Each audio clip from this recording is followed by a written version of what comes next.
The thing that really drives human vision is not electrons, and it's not even little sparks firing in your brain and reading signals from your retina of light.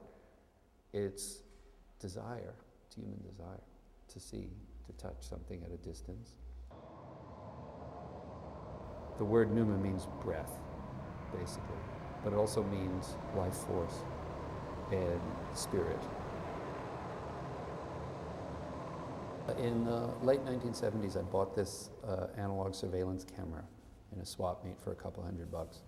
It was black and white, and it was very primitive by today's standard. And it was really simply designed to just sit on a bank wall, you know, or a parking lot wall, and, you know, just shoot whatever's going on day and night. It had an infrared capability for nighttime shooting.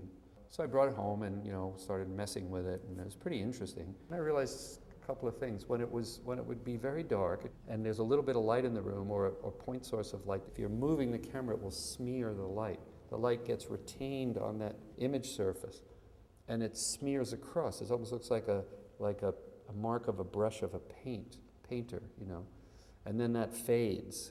So that was really interesting to me, that I had an image that wasn't stable, that was always wanting to disintegrate. And when you put the light at a certain level, it starts falling apart. The surface that's the kind of retina in a way, it's a, you know, basically it's a, well, today it's a chip, and these days it would have been actually a tube. And that surface of that tube or chip is where the light hits, and it creates the impulses that the camera can read. And if the light's really low, it's trying to increase its seeing so much, it's straining, and you get this kind of breakdown of the image right at the threshold of vision. Is that a house, or is that just a cloud? I mean, I don't even know what that is. So this whole piece exists at the threshold of vision, and therefore the threshold of knowledge.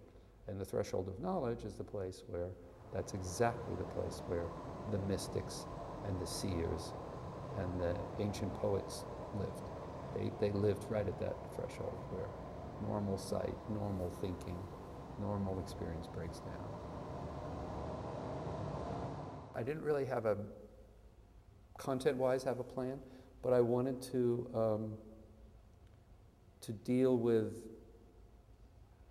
I realized I had for the first time in my video career at that time, this was 1994, 93, 94 when I made the piece. I had a tool that was mirroring not actual vision as the eye sees it, but experience as the mind perceives it, and the heart.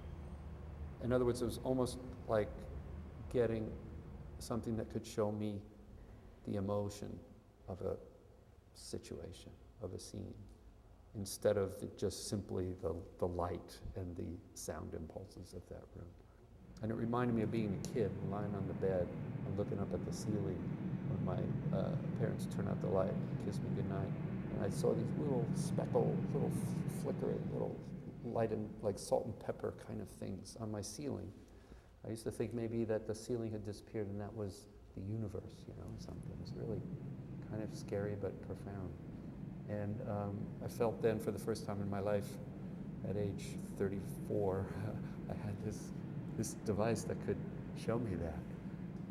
And I was thinking a lot, making it even about a child's eye and the way children see, or even animals see.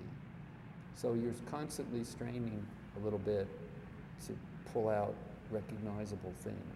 I had been doing a number of large-scale installation pieces at the time. Starting actually, some of my early works in video period in the 70s were installation, kind of room-scale pieces. And I continued that practice into the 80s. In the 90s particularly, I made a lot of those kind of works. But this was the first time I decided to center the image not on the walls of a room, but I centered the images on the corners. And they're edges of those images, which would normally one would do this, you'd put the edges right at the corners of the room. Now you're looking into the corner as in the center of the image. The edges are now on the side. So you have this image that's stretched out and and shifted into the form of the corner. And they have a digital device that can actually unwrap the image and lay it into the corner perfectly, and actually do that in such a way that you don't have any depth of field problems, where the image will be in focus at one side and out of focus because there's a difference in the distance. So it's a very disorienting thing. People don't even quite understand when they come in the room here what's going on. But it just is a way of kind of disorienting us from our normal habits of being in a room and looking at images. And then I started to go to places, like I went out to San Bernardino. It's all shot around California, Southern California. They have these old missions, these really old buildings. And I went out and just kind of shot these things randomly, you know, flowers on the ground and a fountain with water on it, and just everyday things. And all were transformed so incredibly. And then I actually took it home, and I was at home with my kids, and I started shooting this.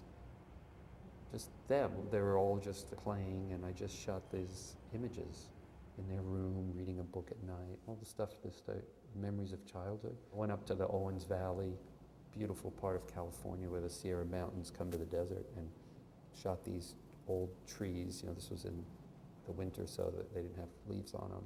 It's very mysterious.